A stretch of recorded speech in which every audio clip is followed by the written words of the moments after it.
Oke, sebelumnya perkenalkan nama saya Widya Facita Rezliani dari kelas 11 F5, absen 33 yang akan melengkapi tugas pengayaan matematika lanjut. Nah, pada video kali ini saya akan membahas apa itu materi diagram pencar beserta tren dan korelasinya. Oke, di sini sebelum kita lanjut ke materi, kita bakal membahas tentang pengertiannya terlebih dahulu, karena kalau kita tidak ada pengertian atau sebuah dasar dari suatu materi, kita akan sulit mengetahui materi itu lebih jelas dan spesifik. Nah, maka dari itu, dasar yang harus kita pelajari adalah pengertian. Pengertian diagram pencar sendiri adalah representasi grafis dari titik-titik data yang terdiri dari dua variabel.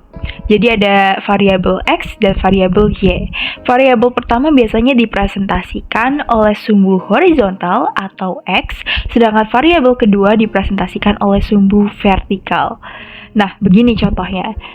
Ini vertikal, yang ini Y, dan yang ini X itu sumbu horizontal. Dan biasanya sumbu vertikal ini menandakan bahwa suatu hal itu tidak terikat, dan sedangkan sumbu X itu suatu hal itu terikat. Nah, bisa dilihat bahwa korelasi gambar nomor 1 adalah korelasi positif, sedangkan gambar 2 korelasinya negatif. Kenapa bisa kayak gitu? Karena setiap korelasi positif itu pasti berawalan dari sebelah kiri itu turun, dan semakin ke kanan itu tingkat sumbu Y itu menaik. Jadi naik ke atas kanan, bukan turun ke bawah ke kanan. Semakin ke kanan turun, itu namanya korelasi negatif. Dari sini kita bisa membedakan apa itu korelasi positif dan korelasi negatif. Dan selanjutnya gambar 3 dan gambar 4, yaitu korelasi 0 dan korelasi tidak berkorelasi, dan ya ada yang namanya tren non-linear yang di sini. Yang ini tidak berkorelasi dan tidak terbentuk sama sekali, yang gambar nomor 3. Dan ini gambarnya itu tidak linear, namun juga bisa dikatakan berkorelasi. Namun karena gambarnya naik turun, bisa dibilang ini tidak berkorelasi ya. Oke. Namun bisa disimpulkan kalau ini adalah non-linear, dan sedangkan ini tidak terbentuk.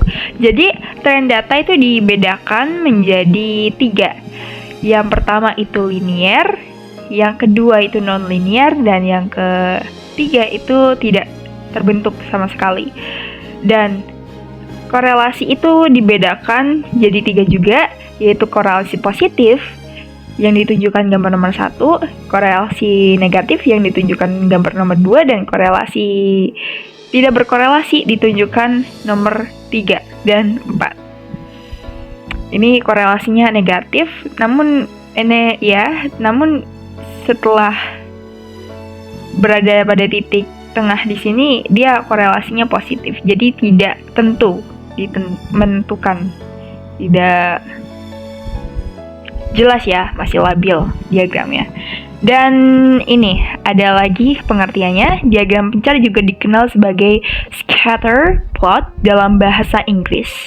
Scatter plot, yaitu diagram pencar, adalah salah satu jenis visualisasi data yang digunakan untuk menampilkan hubungan antara dua variabel. Ya, ini dua variabel X dan variabel Y.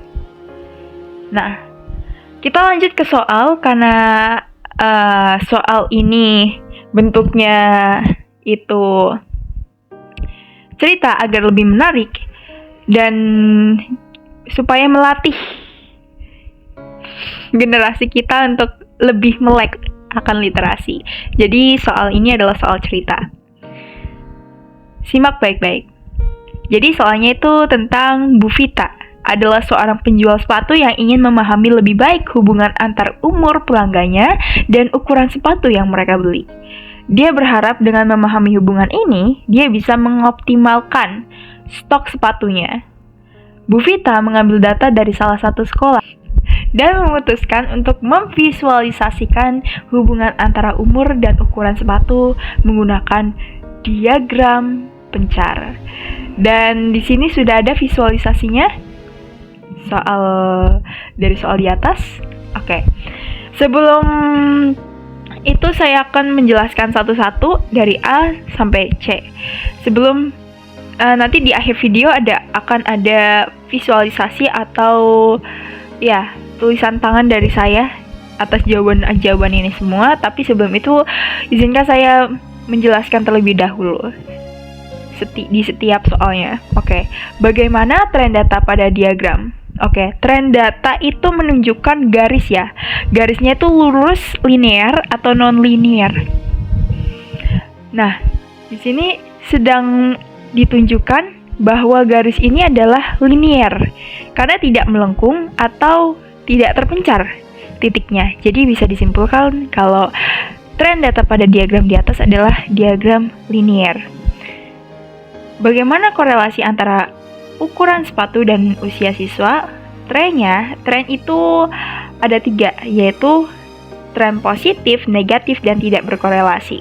Nah, yang ditunjukkan di sini sudah dijelaskan bahwa bila tren yang menunjukkan kalau semakin ke kanan itu semakin meningkat, itu adalah tren positif, korelasinya positif. Maka bisa disimpulkan bahwa korelasi antara ukuran sepatu dan usia siswa itu adalah positif, begitu. Dan yang soal nomor 3, bagaimana pengaruh usia terhadap ukuran sepatu siswa?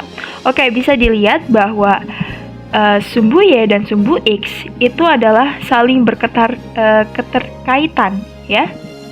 Jadi, yang variabel terikat adalah ukuran sepatu dan yang bebas itu adalah usia siswa. Nah, semakin tua umurnya, semakin besar ukuran sepatunya. Maka bisa disimpulkan bahwa variabel X itu adalah variabel yang bebas, sedangkan variabel Y adalah variabel yang terikat oleh usia. Begitu. Kira-kira begini gambarnya. Sekian dari saya, Widya Facita Reziliani. Terima kasih sudah menonton sampai akhir, and see you!